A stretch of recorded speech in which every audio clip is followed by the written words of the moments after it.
से इनपुट जाया जाता है, इस सेकंड वाले पार्ट जहाँ पर सीपीयू है वहाँ पर प्रोसेसिंग होती है और आउटपुट मिलता है। अब हम एक एक करके यहाँ पर सभी देखते हैं कि कंप्यूटर के ब्लॉक डायग्राम को तीन भाग में चूंकि डिवाइड किया गया है, आईओ यूनिट, सीपीयू और मेमोरी यूनिट।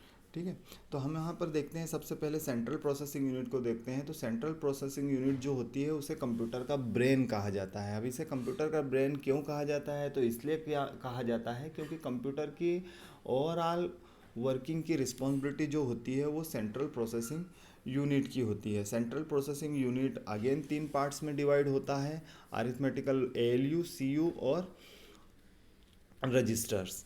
एएलयू, सीयू और रजिस्टर, तो हम यहाँ पर देखते हैं कि सबका क्या काम होता है। तो सबसे पहले हम देखते हैं कि अरिथमेटिक लॉजिकल यूनिट का क्या काम होता होगा। तो अरिथमेटिकल लॉजिकल यूनिट जो होती है ये सारे अरिथमेटिकल एंड लॉजिकल ऑपरेशंस को परफॉर्म करती है और उन्हीं के कॉम्बिनेशन से सारे और भी ऑपरेशंस को ये परफॉर्म करती है। जो कंट्रोल यूनिट होती है, कंट्रोल यूनिट मेमोरी से डेटा को फेच करती है, डेटा को फेच करने के साथ साथ कंट्रोलिंग का काम करती है, डेटा को फेच करने के बाद उसमें से डेटा और प्रोग्राम्स को अलग अलग करती है।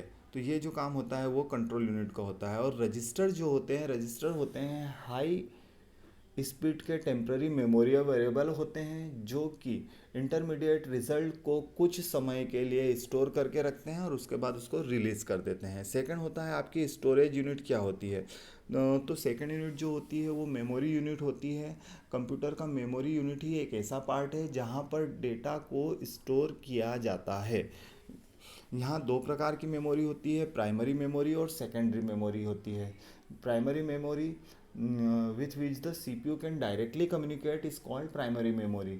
जिससे सीपीयू सीधे सीधे कम्युनिकेट कर सकता है वो कहलाती है आपकी प्राइमरी मेमोरी। जो हम किसी और लेक्चर में, क्योंकि ये एक बहुत बड़ा पार्ट है मेमोरी का, इसे हम अलग से एक और लेक्चर में समझेंगे। IO unit, input output unit ही एक ऐसी यूनिट होती है जिसके द्वारा कंप्यूटर के साथ यूज़र इंटरेक्शंस करता है।